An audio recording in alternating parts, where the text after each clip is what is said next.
तो सत संगत जी पिछले हफ्ते एक साढ़े कोल सवाल आया सी कि पहले गुरमत के कवि किहड़े होए ने गुरमत काव्य दे मोढी। और वीर तजिंदर सिंह ने जवाब दिता सीगा कि गुरमत काव्य दे मोढी बाबा फरीद जी सन। पर मुड़ के संगत विचों सवाल आया कि जो भगत जयदेव जी ने वो पहले कवि बनते ने बई बाबा फरीद जी तो भी शायद सीनियर ने। तो ये बारे फिर विचार की गई और ये असी बेनती की फिर सत तजिंदर सिंह जी नूं कि वो कृपा करके यदा क्लीयर करन कि पहले कवि जिहड़े गुरमत काव्य दे होए ने वो बाबा फरीद जी सन ते जिहड़ा बाबा जयदेव जी का रोल है ये की है, ये बारे सानू चानना पाण तजिंदर सिंह।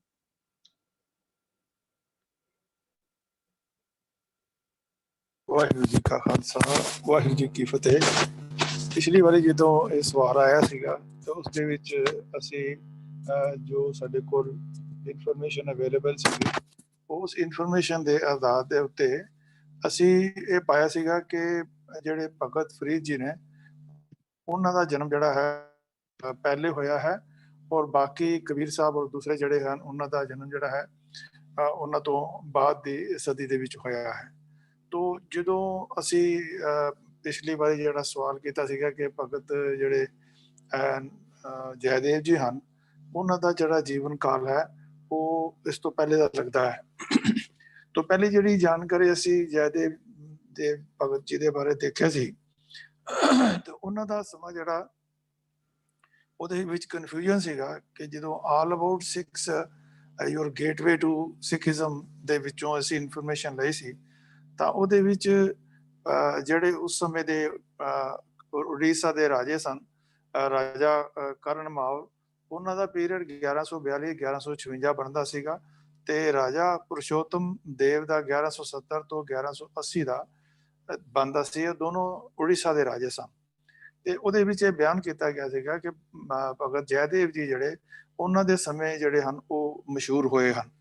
तो उस तो ये पता कन्फ्यूजन सीगा बाद विच जो एक और सोर्स दे विचों असी इनफॉर्मेशन लई excerpts taken from encyclopaedia of Sikhism by Harbans Singh ji जिहड़ी पंजाबी यूनिवर्सिटी पटियाला ने छापिया सी ते ओदे विच जिहड़ा पीरियड सीगा वो थोड़ा जिहा ओदे च 1201 दा जिक्र आउंदा सीगा उन्हां दे पैदा होण दा जन्म दा और उन्हां दी जिहड़ी संसार तो जो विदा होए 1273 AD ਦੇ ਵਿੱਚ ਹੋਏ ਸਨ।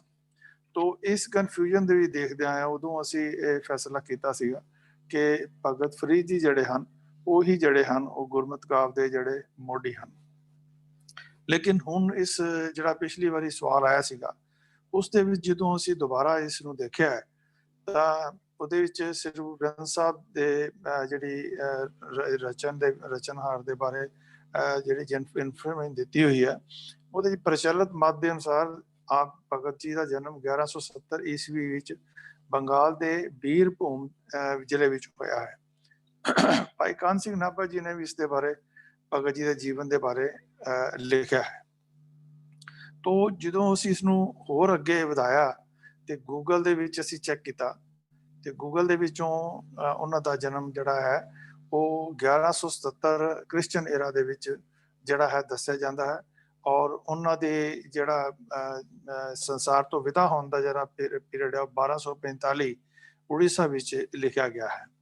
ਤੋ ਉਹਨਾਂ ਦੀ ਬਾਣੀ ਦਾ ਵੇਰਵਾ ਵੀ ਅਸੀਂ ਪਿਛਲੀ ਵਾਰੀ ਅਸੀਂ ਦੇਖਿਆ ਸੀਗਾ ਤੇ ਉਹਨਾਂ ਦੀ ਬਾਣੀ ਵੀ ਜਿਹੜੀ ਗੁਰੂ ਗ੍ਰੰਥ ਸਾਹਿਬ ਦੇ ਵਿੱਚ ਜਿਹੜਾ ਹੈ ਦੋ ਜਗ੍ਹਾ ਦੇ ਉੱਪਰ ਇੱਕ 508 ਦੇ ਵਿੱਚ ਆਉਂਦੀ ਹੈ ਔਰ ਦੂਸਰਾ ਜਿਹੜਾ ਸ਼ਬਦ ਉਹਨਾਂ ਦਾ 1100 ਜਿਹੜਾ ਹੈ 1106 ਦੇ ਉੱਪਰ ਆਉਂਦਾ ਹੈ।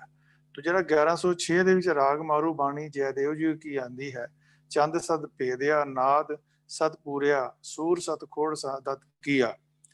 ਤੇ ਉਸ ਤੋਂ ਜਿਹੜਾ ਅਗਲਾ ਸ਼ਬਦ ਹੈ ਗੁਜਰੀ ਵਿੱਚ ਹੈ। ਇਹ ਸ਼ਬਦ ਜਿਹੜਾ ਹੈ ਰਾਗ ਮਾਰੂ ਵਿੱਚ ਹੈ ਔਰ ਗੁਜਰੀ ਮਹੱਲਾ ਪੰਜਵਾਂ ਘਰ ਚੌਥਾ ਵਿੱਚ ਨਾਥ ਨਰ ਹਰ ਦੀਨ ਬੰਦਾ ਪਤਤ ਪਾਵਨ ਦੇਵ। ਤੋ ਇਹ ਸ਼ਬਦ ਜਿਹੜਾ ਹੈ ਇਹ ਦੋ ਸ਼ਬਦ ਗੁਰੂ ਗ੍ਰੰਥ ਸਾਹਿਬ ਦੇ ਵਿੱਚ ਇਹਨਾਂ ਦੇ ਆਉਂਦੇ ਹਨ। ਸੋ ਜਿੱਥੇ ਤੱਕ ਉਹਨਾਂ ਦੇ ਜੀਵਨ ਕਾਲ ਦਾ ਹੈ ਤੋ ਇਹ ਕਨਫਿਊਜ਼ਨ ਹੁਣ ਕਲੀਅਰ ਹੁੰਦਾ ਹੈ ਕਿਉਂਕਿ ਅਸੀਂ ਪਿਛਲੀ ਵਾਰੀ ਇਹ ਵੀ ਕਿਹਾ ਸੀਗਾ ਕਿ ਬਾਣੀ ਉਹਨਾਂ ਦੀ ਜਿਹੜੀ ਹੈ ਪੰਜਾਬੀ ਦੇ ਵੀ ਭਾਸ਼ਾ ਵਿੱਚ ਹੈ ਤੇ ਇਸ ਕਰਕੇ ਉਹਨਾਂ ਨੂੰ ਗੁਰਮਤਿ ਕਾਵਿ ਦਾ ਮੋਢੀ ਮੰਨਿਆ ਗਿਆ ਹੈ। ਲੇਕਿਨ ਗੁਰੂ ਗ੍ਰੰਥ ਸਾਹਿਬ ਦੇ ਵਿੱਚ ਜਿਹੜੀਆਂ ਹਨ ਹੋਰ ਜਿਹੜੀਆਂ ਬਾਣੀਆਂ ਜਿਹੜੀਆਂ ਹਨ ਉਹ ਜਿਵੇਂ ਗੁਰੂ ਗ੍ਰੰਥ ਸਾਹਿਬ ਵਿੱਚ 5894 ਸ਼ਬਦ ਹਨ ਤੇ ਉਹਦੇ ਵਿੱਚ ਜਿਹੜੇ ਭਾਸ਼ਾਵਾਂ ਵਰਤੀਆਂ ਗਈਆਂ ਹਨ ਉਹਨਾਂ ਵਿੱਚ ਲਹਿੰਦਾ ਵੈਸਟਰਨ ਪੰਜਾਬ ਦੀ ਬ੍ਰਿਜ ਭਾਸ਼ਾ, ਕੋਰਾਵੀ, ਸੰਸਕ੍ਰਿਤ, ਸਿੰਧੀ, ਪਰਸ਼ੀਅਨ ਔਰ ਸੰਤ ਭਾਸ਼ਾ ਜਿਹੜੀ ਵਰਤੀ ਗਈ ਹੈ। ਤੋ ਇਹਨਾਂ ਨੇ ਜਿਹੜੀ ਆਪਣੀ ਮੂਲ ਰਚਨਾ ਹੈ ਉਹ ਸੰਸਕ੍ਰਿਤ ਵਿੱਚ ਲਿਖੀ ਹੈ, ਜਿਸ ਦੇ ਪਿੱਛੇ ਜਿਹੜਾ ਸ਼ਬਦ ਹੈ ਭਗਤ ਜਯਦੇਵ ਜੀ ਦਾ, ਵੀਰ MP ਸਿੰਘ ਜੀ ਨੇ ਵੀ ਉਸਦੇ ਅਰਥ ਜਿਹੜੇ ਕੀਤੇ ਸਨ। ਤੋ ਅਸੀਂ ਇਸ ਵਿੱਚ ਨਹੀਂ ਪੈਣਾ ਕਿ ਉਹਨਾਂ ਦੀ ਭਾਸ਼ਾ ਪੰਜਾਬੀ ਨਹੀਂ ਸੀ ਤੇ ਭਗਤ ਫਰੀਦ ਜੀ ਦੀ ਪੰਜਾਬੀ ਸੀ।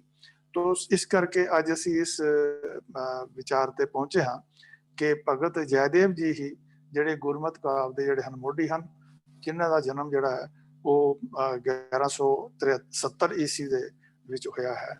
ਆਸ ਹੈ ਜਿਹੜੇ ਵੀਰ ਜੀ ਨੇ ਸਵਾਲ ਪੁੱਛਿਆ ਹੈ ਉਹਨਾਂ ਦਾ ਜਿਹੜਾ ਖਦਸ਼ਾ ਉਹ ਠੀਕ ਸੀਗਾ ਤੇ ਅਸੀਂ ਇੱਥੇ ਦੱਸਣਾ ਚਾਹੁੰਦੇ ਹਾਂ ਕਿ ਗੁਰਮਤਿ ਕਾਵਿ ਦੇ ਮੋਢੀ ਜਿਨ੍ਹਾਂ ਦੇ ਸ਼ਬਦ ਗੁਰੂ ਗ੍ਰੰਥ ਸਾਹਿਬ ਵਿੱਚ ਦਰਜ ਹਨ ਉਹ ਭਗਤ ਜਯਦੇਵ ਜੀ ਹਨ। ਉਹਨਾਂ ਤੋਂ ਬਾਅਦ ਭਗਤ ਫਰੀਦ ਜੀ ਔਰ ਫਿਰ ਭਗਤ ਕਬੀਰ ਜੀ ਔਰ ਬਾਕੀ ਜਿਹੜੇ ਹਨ ਉਹ ਭਗਤ ਆਉਂਦੇ ਹਨ।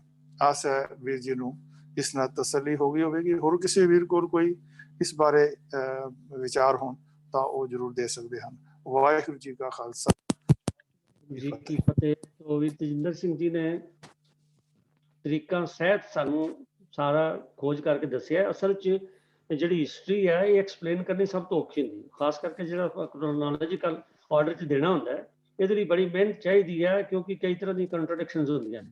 ਜਿਵੇਂ ਆਪ ਜੀ ਨੇ ਹੁਣੇ ਸਰਵਣ ਕੀਤਾ ਹੈ ਕਿ ਉਹਨਾਂ ਨੇ ਵੱਖ-ਵੱਖ ਸੋਰਸ ਤੋਂ ਆਪਣੇ ਕੋਸ਼ਿਸ਼ ਕੀਤੀ ਹੈ ਇਨਫੋਰਮੇਸ਼ਨ ਇਕੱਠੀ ਕਰਨ ਦੀ, ਤੇ ਇਹ ਕਾਫੀ ਮਿਹਨਤ ਦਾ ਕੰਮ ਹੈ। ਤੋ ਇਸ ਲਈ ਅਸੀਂ ਤੇਜਿੰਦਰ ਸਿੰਘ ਜੀ ਆਪ ਜੀ ਦਾ ਬਹੁਤ ਬਹੁਤ ਧੰਨਵਾਦ ਕਰਦੇ ਹਾਂ। ਤੋ ਸਾਡੇ ਕੋਲ ਇਤਿਹਾਸ ਲਈ ਇੱਕ ਸਾਹ ਮਨਮੋਹਨ ਸਿੰਘ ਜੀ ਤੇ ਦੂਜੇ ਤੇਜਿੰਦਰ ਸਿੰਘ ਜੀ, ਇਹਨਾਂ ਨੂੰ ਅਸੀਂ ਜ਼ਰੂਰ ਮਤਲਬ ਹੈ ਵੀ ਅੱਗੇ ਲਾਈਦਾ ਕਿਉਂਕਿ ਇਹਨਾਂ ਦੀ ਇਸ ਪਾਸੇ ਮਾਸਟਰੀ ਹੈ। ਵਾਹਿਗੁਰੂ ਕਿਰਪਾ ਕਰਨ, ਇਹਨਾਂ ਤੇ ਮਿਹਰ ਕਰਨ।